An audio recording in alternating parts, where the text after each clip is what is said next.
نحمدہ ونصلی علی رسول الکریم۔ سامعین و ناظرین، غیر مقلدین مان رہے ہیں، اس سلسلے کا آج پارٹ نمبر 3 ہے، یعنی حصہ 3 ہے، تیسرا حصہ ہے، پارٹ نمبر 3 ہے۔ اس سے پہلے والے پارٹ یعنی پارٹ نمبر 2 دوسرے حصے کے اندر ہم نے سینے پر ہاتھ باندھیں یا ناف کے نیچے باندھیں، اس میں غیر مقلدین کی طرف سے اعتراف پیش کیا، اقرار کیا ہے کہ ناف کے نیچے ہاتھ باندھنے میں سکون ہے، بندہ جتنی مرضی کھڑا رہے، یعنی انہوں نے مان لیا اس چیز کو۔ دوسرا مسئلہ یہ تھا کہ ایک مجلس کی 3 طلاق 3 ہوتی ہیں، یا ایک اس میں بھی غیر مقلد انجن علی مرزا کا اعتراف پیش کیا کہ ایک مجلس کی 3 ہوتی ہیں، اور اس نے یہ بھی مانا کہ زبیر علی زئی بھی اس چیز کے قائل تھے۔ تیسرا مسئلہ تھا ترک رفع الیدین۔ غیر مقلدین اس چیز پر بڑا زور دیتے ہیں کہ ترک رفع الیدین ثابت نہیں، لیکن اس ویڈیو کے اندر ہم نے غیر مقلدین ہی کی طرف سے یہ چیز پیش کی کہ اسحاق جھالوی نے کہا کہ بڑے بڑے نیک اہل حدیث بھی اس چیز کو مان چکے ہیں کہ اللہ کے رسول نے رفع الیدین کا ترک کیا ہے۔ آج پارٹ نمبر 3 ہے، تیسرا حصہ ہے۔ آج اس کے اندر ہم آپ کی خدمت میں کچھ مسائل لائے ہیں جن میں غیر مقلدین نے اعتراف کیا۔ عام طور پر اس چیز کو مانتے نہیں ہیں، اس پر بہت ہی ضد کرتے ہیں اور شدت اختیار کرتے ہیں۔ پہلا مسئلہ جو آپ کی خدمت میں ہم پیش کرنے والے ہیں وہ یہ ہے کہ آپ غیر مقلدین کو دیکھیں گے اکثر ننگے سر نماز پڑھتے ہیں، ننگے سر نماز پڑھتے ہیں، اور کبھی کبھی یوں بھی کر لیتے ہیں کہ احناف کو چڑھانے کے لیے، انہیں تکلیف دینے کے لیے سر پر ٹوپی یا کپڑا ہونے کے باوجود اتار پھینکیں گے اور ننگا سر کر کے نماز پڑھیں گے۔ تو اس سلسلے میں ہم غیر مقلدین کی طرف سے آج اس چیز کا اعتراف اور اقرار پیش کرتے ہیں کہ ننگے سر نماز پڑھنا درست ہے یا سر ڈھانپ کر نماز پڑھنا درست ہے۔ تو اس سلسلے میں آپ سن لیجئے غیر مقلد ابو زید ضمیر کو کیا کہتے ہیں۔ دیکھیے، ٹوپی اصل میں ٹوپی کو سنت کہنے کی بجائے صحیح بات یہ ہے کہ سر ڈھانپ کے نماز پڑھنا یہ سنت ہے، بلکہ ہر حال میں سر ڈھانپ کے رکھنا الا کچھ حالات کے، جیسے خاص طور سے یعنی احرام کی حالت میں سر ڈھانپ سکتے نہیں۔ تو بہتر یہ ہے کہ آدمی سر ڈھانپے۔ اللہ کے نبی صلی اللہ علیہ وسلم سے سوائے حج اور عمرہ کے کھلے سر نماز پڑھنے کی ایک بھی دلیل نہیں ہے۔ تو سامعین و ناظرین، آپ نے سنا کہ غیر مقلد ابو زید ضمیر اس چیز کو مان رہے ہیں اور سنت سمجھ رہے ہیں کہ سر ڈھانپ کر نماز پڑھنا سنت ہے۔ وہ کہتے ہیں ٹوپی پہن کر نماز پڑھنے کو سنت نہ کہا جائے بلکہ سر ڈھانپ کر، کیونکہ سر ڈھانپنا، وہ کہتے ہیں ہر حال میں اللہ کے رسول نے ہر حال میں سر کو ڈھانپا ہے سوائے چند کچھ حالات کے۔ اور پھر آگے جو نا وہ کہا کہ سوائے حج و عمرہ کے کھلے سر نماز پڑھنے کی ایک بھی دلیل نہیں ہے، ایک بھی دلیل نہیں ہے، یہاں تک اقرار کر لیا۔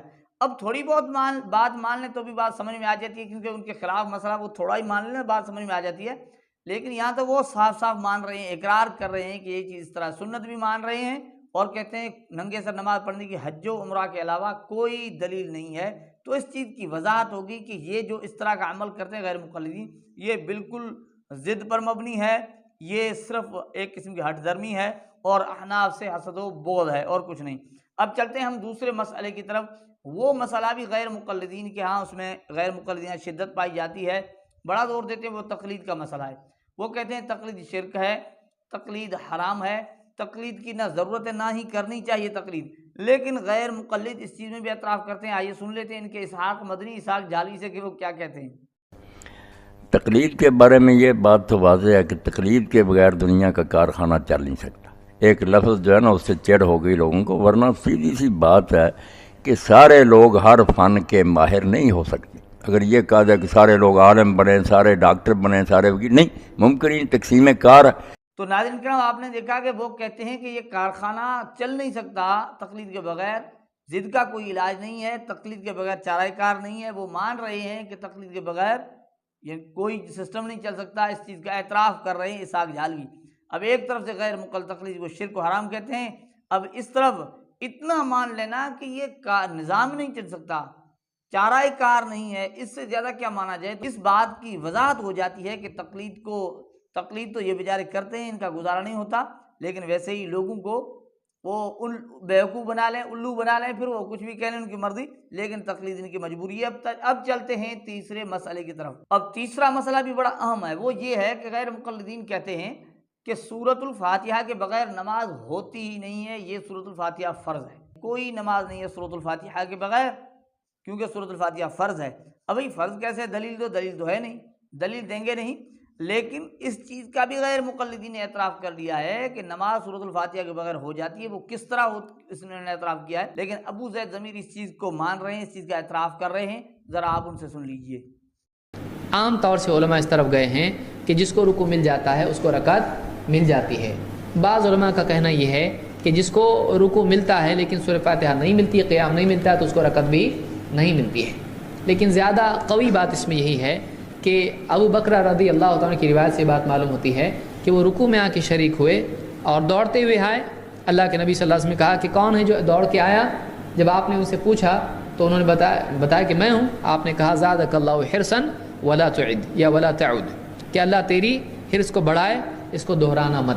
تو ناظرین آپ نے دیکھا کہ یہ ابو زید ضمیر اس چیز کا اقرار کر رہے ہیں کہ عام طور پر علماء اس طرف گئے ہیں کہ رکعت کے مل جانے سے رکعت ہو جاتی ہے، نماز ہو جاتی ہے، اور پھر کہا کہ زیادہ قوی بات اسی میں ہے، یعنی اس کی بات کا مفہوم یہی نکل رہا ہے کہ رکعت ہو جاتی ہے۔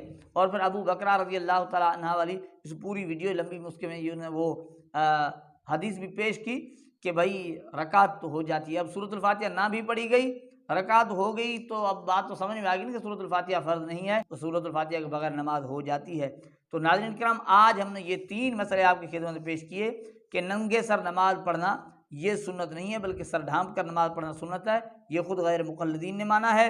اور دوسرا مسئلہ تقلید تو شرک و حرام نہیں بلکہ اس کے بغیر کارخانہ نہیں چل سکتا، یہ بھی غیر مقلدین نے مان لیا ہے۔ اور تیسرا مسئلہ سورۃ الفاتحہ کے بغیر نماز ہو جاتی ہے کہ رکوع میں بندہ مل جاتا ہے، وہاں سورۃ الفاتحہ تو نہیں پڑھتا نا، وہاں رکوع میں مل جانے سے نماز ہو جاتی ہے، تو سورۃ الفاتحہ کے بغیر نماز ہو جاتی ہے، یہ بھی غیر مقلدین نے مانا ہے۔ اللہ تعالیٰ ہمیں سمجھنے کی توفیق عطا فرمائے۔ السلام علیکم ورحمۃ اللہ وبرکاتہ۔